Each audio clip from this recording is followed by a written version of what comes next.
welcome in to a unintended all-black funeral episode of the Skolcial Network, where we are saying RIP to the Vikings' quest for a perfect season after an interesting game yesterday that we'll talk about. And given it being an extremely short week, we'll also talk about what's next for the Vikings. But Brev, one word to describe that game yesterday. Just pure, what one word sums up your feelings or thoughts? Needed. This team needed to lose. As much as I wanted to win, especially against the Lions, I'm on the record for multiple times saying the team needed to lose. We needed to see how they'd battle back, and they kind of did. They had the lead up until 15 seconds left. But I'm pissed that they lost, especially because it was close. But I kind of contradict myself in that to where I truly believe they needed to lose. We needed to see how they'd respond to trailing in a game. And rest in peace. Most importantly, rest in peace to they've only been trailing for 3 minutes stat. They've now been trailing for a lot more than that this season. So needed to see how they'd battle. And they did battle a bit. But now we need to see how they'll respond on Thursday. So my opinion on them as a team has kind of not changed at all, but yeah, it was needed. I'll say my word in a minute, but one other stat that we need to bury is Kevin O'Connell being 21-0 when leading or tying the turnover battle in the game. Now he is just, I don't even know what number it would be, but he is undefeated when the Vikings win the turnover battle. So that's still cool. That's still a good little stat. If I were to think of a word, it would be frustrating. Not because I disagree with anything you said. Like, you and I kind of flipped, but we both predicted a loss within this 4 or 5 day span. Um, I think it's frustrating because the reasons you lost were all in your control. And especially now that the all 22 film's being thrown around online. I don't know if you've seen, but one of the plays, and I can't even remember what drive it was, Darnold ended up running for a first down. Yay, awesome. But we ended up punting the ball towards midfield. But on the play where he escapes pressure and runs up the middle, he had Naylor wide open down the sideline. Naylor broke between the safety and the corner. So even when he stepped up to avoid pressure and decided, I'm going to run, he was still 6-7 yards behind the line of scrimmage.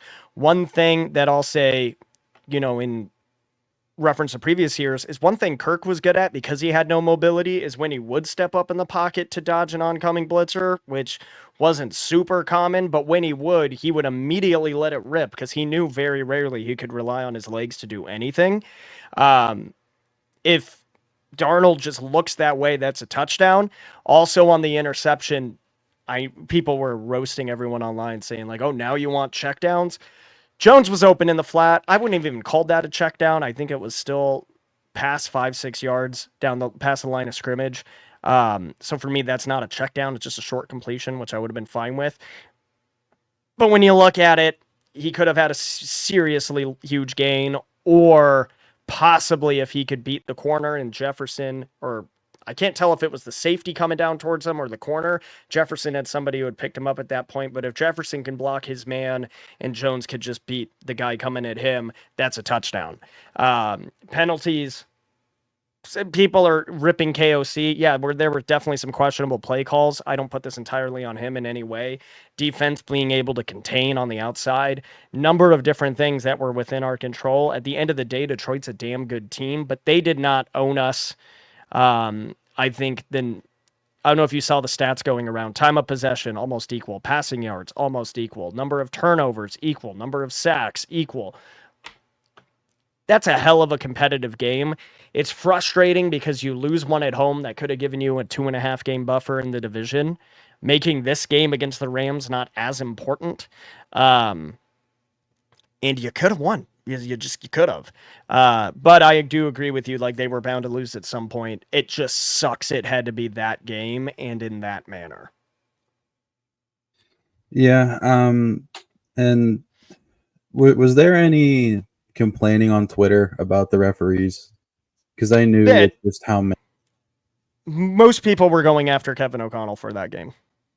Okay, yeah, because the I think it's fine. Like it's the when you lose a game, it's never all on one person or one coach or one member of the staff. But a lot of those penalties are kind of the penalties where everybody circles around and is like, "Oh, it's the coaching."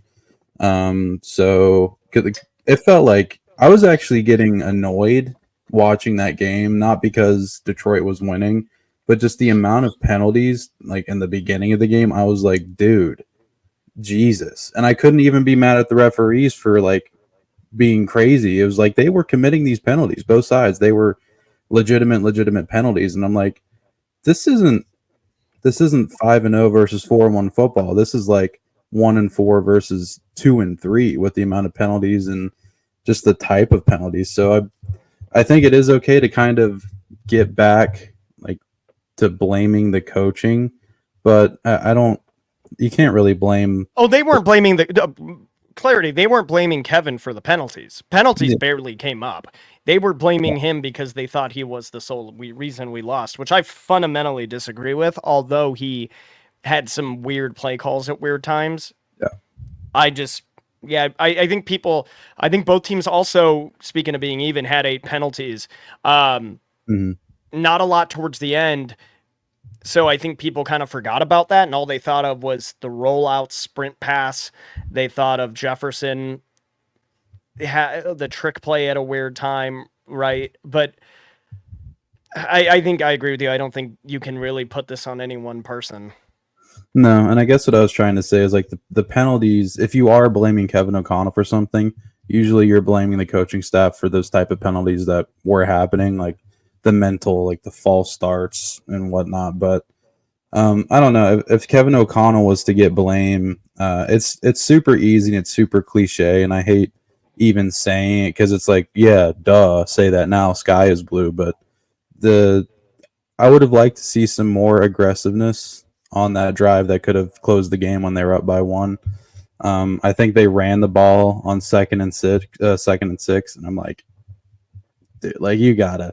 In this game, you have to dagger. I know you want to be safe and try to get your yards, but like they ended up. Did they punt on that drive, or is that the?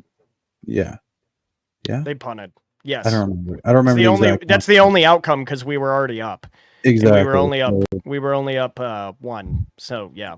Yeah. So and we saw that aggressiveness on the drive, I believe, to go up one when Sam Darnold launched that cannon to Jordan Addison. I don't So think that's the one that sent us up. I think that was the defensive touchdown that sent us up. you're right. The cannon was A what field was the goal.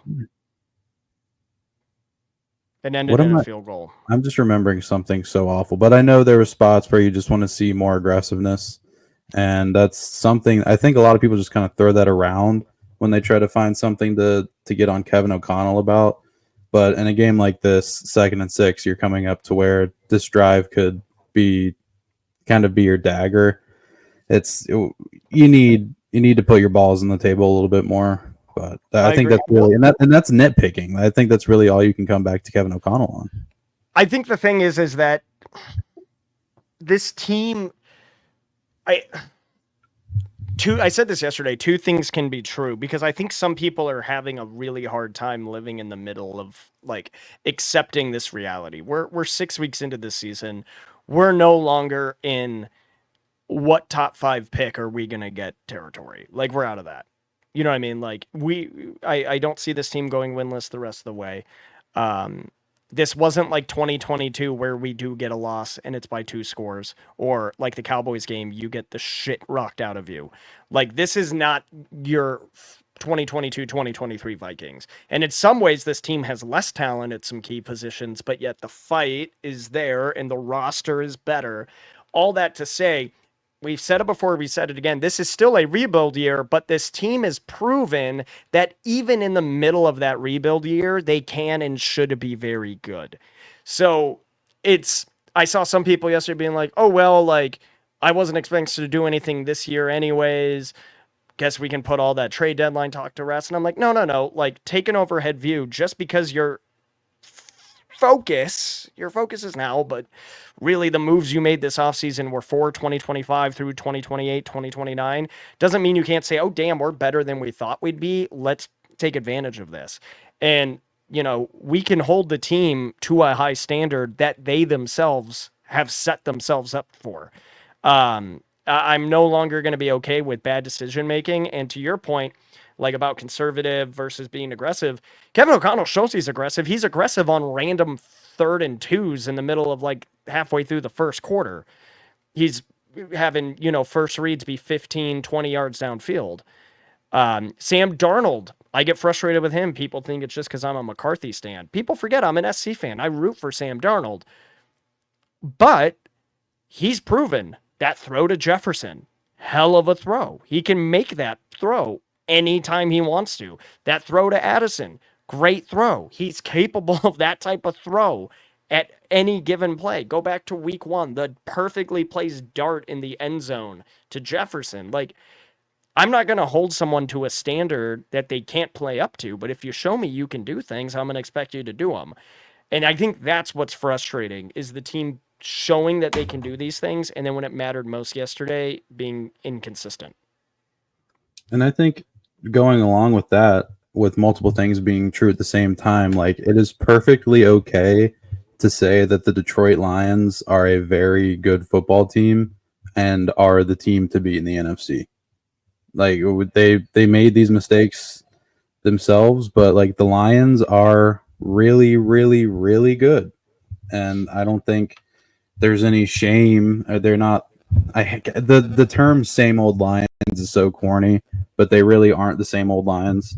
So there's got to be some kind of mental middle ground amongst the fan base to where I'm not saying anybody's said the season is over. The season's obviously not over. They're 5-1, but you can be mad about some of what's going on, but I don't like to find myself falling back on like, oh, well, we expected to win 7 games this year. We can't be upset. So it's just the standard has changed for what we expect from this football team, and going forward, there needs to be a response. Thursday, they have to win Thursday. I know they'd be 5-2 still.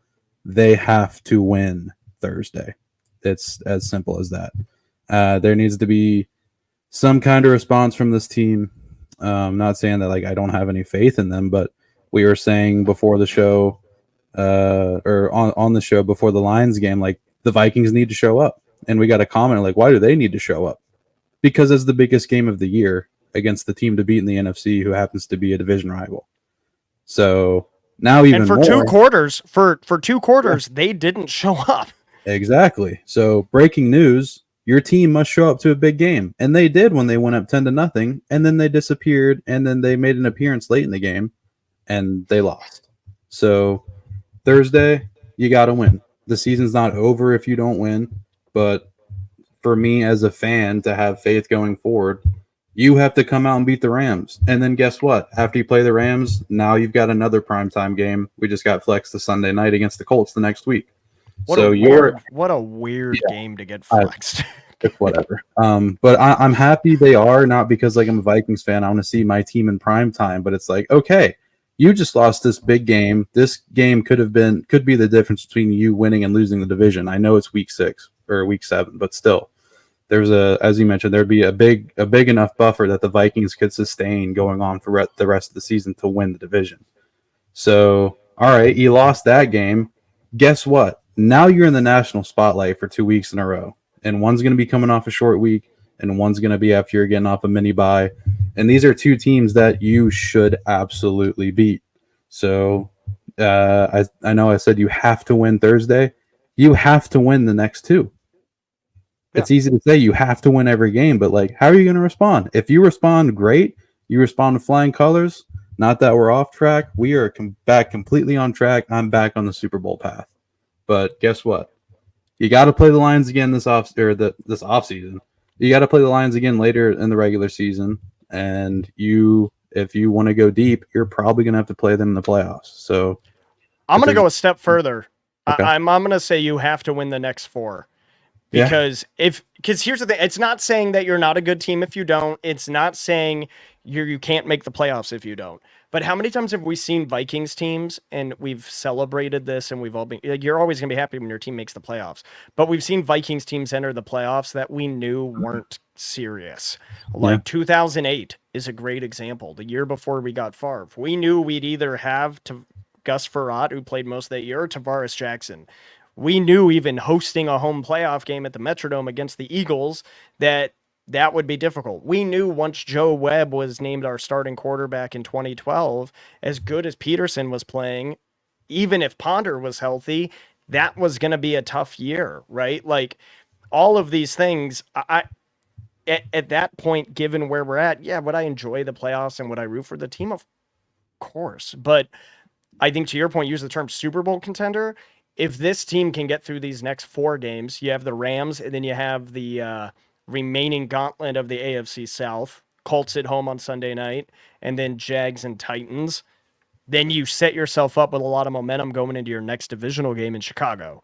And Chicago's, I don't think they're as good as the love they've been getting, but they're not a bad team. Mm-hmm. And so, what are you going to do? Like, this is the difference between we're already past this is a trash team. This is a team completely just phoning it in for a year and waiting for McCarthy. We're past any thought of that anybody had before the season. You and I were never quite to that extreme, but we expected it to be a cautious developmental year. Yeah, and even to go against any pushback on that, like I know the saying is of you have to win these games is cliche. You have to win every Sunday if you can help it. But to think like, oh, they don't have to win on Thursday. They'd still be 5-2. They'll be fine. They're still going to the playoffs. Like, yeah, what do you think that they're saying in the locker room right now after losing to Detroit? What do you Yeah. think Chiefs fans? Since everybody wants to compare us to the Chiefs, or everybody wants to compare themselves to the Chiefs because that's who's who right now. But what do you think the Chiefs are saying in the locker room when they go play like the Raiders? Not even for the divisional aspect of it, but like the Raiders are a bad team. In the locker room, they're saying, "Hey, we have to win this game. This is a game we don't lose. We have to win it." So the standard has changed. It's just the simplest way I Correct. can say it. Standard has changed. You have to respond. And if this team goes 2-2 in this next stretch, then the conversation will be like, hey, you know what? We could probably push for a playoff spot still.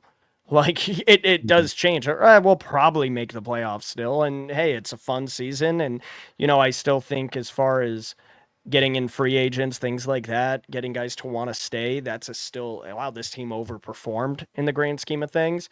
Great. But like, it again going back to everything we said, like the standards changed. This team has shown what it is capable of doing. Go do it. You're never going to be fully perfect. There's a reason teams haven't gone undefeated in God knows how what since the 70s, right? um and obviously the Pats did it before losing the Super Bowl, but just be consistent, control the things you can. And that, we already kind of talked about the meaning for this Thursday night, so we'll kind of pivot in. I think we've said our piece on the Lions game. It's glad we got the first loss out of the way. Sucks it had to be that one, but good news slash bad news is everything was in their control and can be fixed. Let's just see if it is.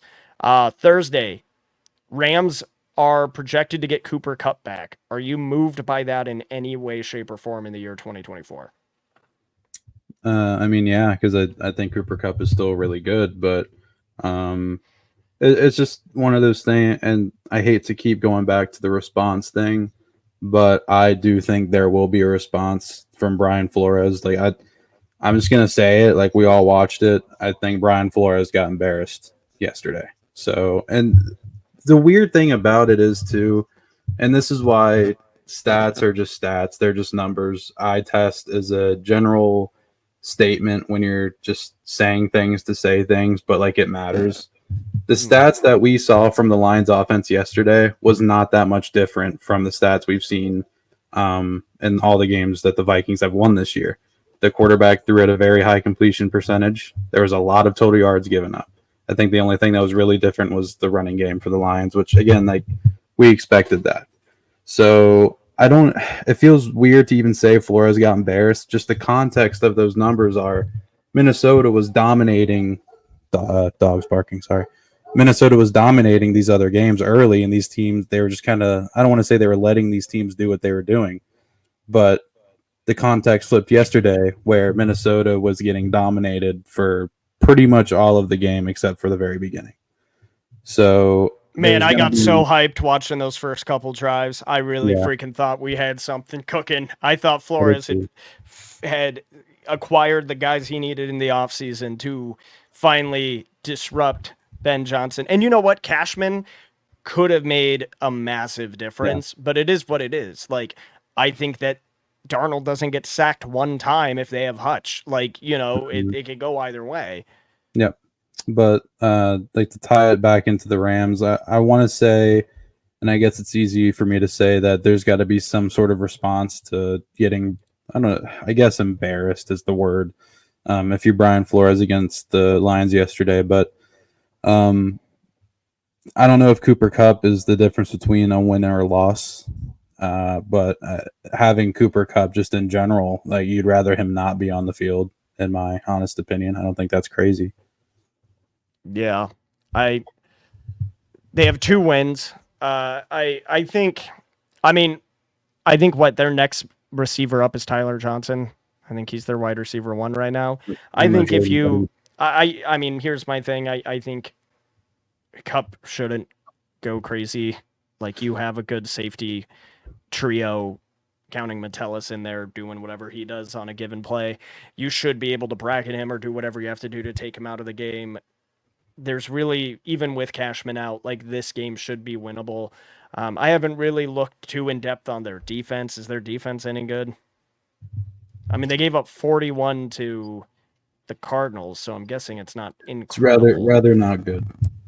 So, I mean, this is, you could look at it one of two ways. And what I had thought was the Vikings grinded out and beat Detroit in just a absolute, and it literally, that game was a 2 point game. Like it was a grinded out, wear you down game, but winning it would just be like, whoo, wow, we did it. And maybe you kind of fade away into Thursday and you lose. Now it's, man, we put that much effort in. We're freaking pissed. And you see, I saw it all over TikTok last night. Those blow off some Steam TikToks where people were in Madden and they're up three. Vikings are up 308-0 against Detroit, and the guy's like, "Arr! Arr!" Like this is your blow off some Steam game. Great content. Yes, this is that. Yeah. Go out there and nuke the living hell out of them. Now, don't go win. That's great. Like I'll be happy with a win. Just don't let this be a classic Zimmer era, early Kevin O'Connell era play down to your opponent. Their defense is not very good. You have the best receiving duo, possibly currently healthy, other than, I don't even know if AJ Brown and Devontae I'd put up there right now, but you have a top receiving duo in the conference. Go out there and light the hell out of them and show the league that you belong back in that conversation. Because you have half the league saying, "Up, we haven't really changed our opinion. Vikings are still a top 3 or 5 team. They just grinded out against a great competitor." And then you have half these people saying that the Vikings are now frauds for losing by 2 points to the team they're picking to win the Super Bowl. Doesn't make any sense. Go out and just absolutely obliterate another team. Mainly because I'm going to be in attendance now. I'll be in LA, and I really want to see that. That would be fun. And the last Vikings away games, I've only been to 2 Vikings away games. One was the Greg Joseph miss in Arizona, that almost hit me in the face, and the second was the Raiders game, and that Mhm. felt like a loss. Yeah. You said you're going to the game. How are you acquiring tickets to go there? Well, boy golly, do I have news for you, our partners and our friends at SeatGeek. Unfortunately, though, I already used my code, so I'll be not getting the first time benefit. But if I hadn't before, I would be using code JasonH or even code Brev if I wanted to maybe send some love your way, to get $20 off my first purchase through SeatGeek. I'll tell you this: if you are in the West Coast, if you're in California, I'm sure if we looked at the metrics, we'd have maybe one person ever in California who's watched us, being a niche, smaller Vikings YouTube channel. And it's probably our friend SK. Use SeatGeek. Tickets, even on Ticketmaster, you can get, there's 500 level in this stadium apparently, for like $80, including fees. So SeatGeek, get an even better deal, save even more money, and get like a quarter of that saved up front. You're paying like $60 to go to Thursday Night Football. So we'd love to flood that place in purple. We know the Rams only have 2 wins, meaning their fans are unlikely to show up. So let's turn it into a Vikings home game. They only have like 2 fans to begin with, so having as many fans as you have wins would be a flex for most franchises. And we know not having it. Yeah. Oh, go ahead. I was going to say I was looking at Yeah. pictures. I did interrupt you, and I'll bring it back. But I was going to say I was looking at pictures of the Rams game in 2018 at the Coliseum. I've never seen so many Rams fans in one place. Yeah. I'll say that there were not a ton of. I mean, there were a lot of Vikings fans numerically, but it was not dominant like it is when we played them other times. It's funny how they come out of the woodwork when they're actually decent. But Yeah, that game is one of like the forgotten great games in Vikings franchise history because we lost. So the fact that we lost stinks, but you don't have to stink by using Dr. Squatch. If you use that link down in the description, you can get $10 off your purchase of $20, and you're saving $20 using code JasonH on SeatGeek. So you could use that toward your Dr. Squatch purchase, save another $10, and you're up tickets and Dr. Squatch product. So if you want to feel like a man and smell like Skolcial, use that link. It'll even kick back a little something to us, and we can pay for StreamYard or something. yes, That was predictions. It was that was an unplanned ad, but like the segue of you saying that you were going to the game was just like I had to. No, Yeah. it's good. And then as I was like trying to comment on seeing those pictures, I realized I was like, he's probably pivoting into the Squatch read now. Predictions for Thursday. What is your final score prediction? I'm gonna go bold. I got one in the clip. For Thursday, I feel like I know what yours in the clip is, so I mean I might not, but just to be safe, I'm not gonna take it. It's not bold to say I think we're gonna win, so I'm gonna say Aaron Jones is 150 yards rushing. I meant score, but that's good. Oh, that also works. Oh, I'm okay. gonna say Justin Jefferson has, in that case, 150 yards receiving and 2 touchdowns. I'm gonna go bolder and say that they both happen, and that the Vikings win by 30. Screw you. I had us at 38-10.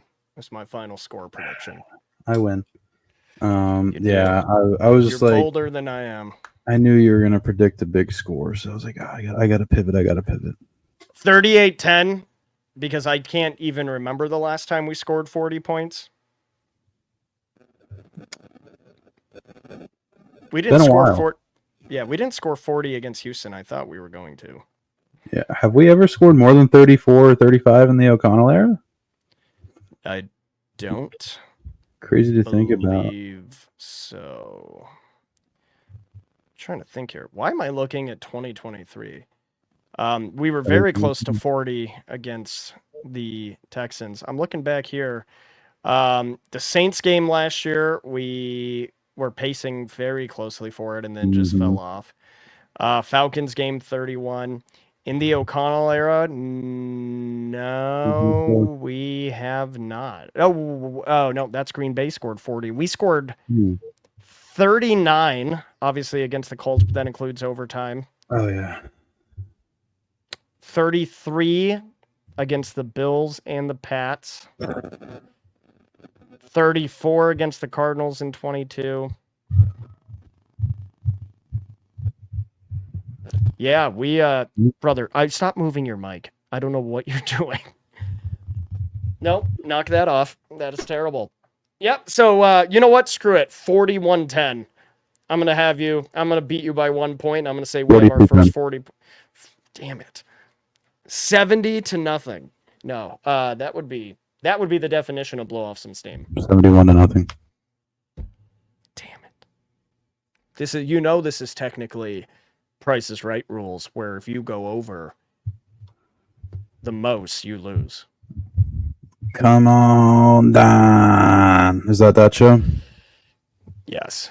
All right, cool. I'm not 70, so Bob Barker, famously from Happy happy Gilmore. Gilmore. Yeah. No, that's what he's from.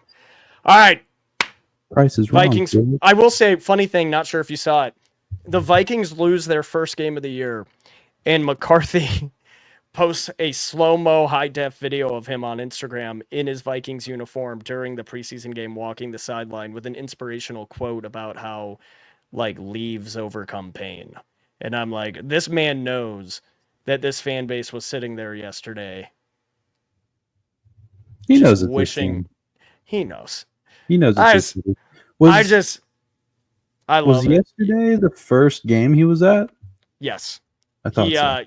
cleared for sideline activity. Hmm. His girlfriend or fiance was posting pictures. She's hanging out with all the wags, the wives and girlfriends. They all have their like custom little like Vikings baseball jerseys with the hubby names on it. So That's she's so cute. officially in the club. I think her caption was, quote, "I love it here." And I'm like, you better. You're going to be here a minute. I love women. As do I, but one singular woman, aka my Oh, wife. yeah. That's same. Not your Sorry. wife. What? Not your Can wife. we Sorry. let's On that Uh, note, Brev and I have a discussion to have. We will. I don't know, Brev. Do you work this Friday? I meant no harming in that joke. Sorry, I had to fit that one in. Uh, do I work when? Friday. I do. Brev and I will talk to you at some point after the game. Could be in 3.5 weeks from now. Could be the next day. Who knows? We'll figure it out. It can probably be Friday. Hell yeah. We'll see you guys Friday.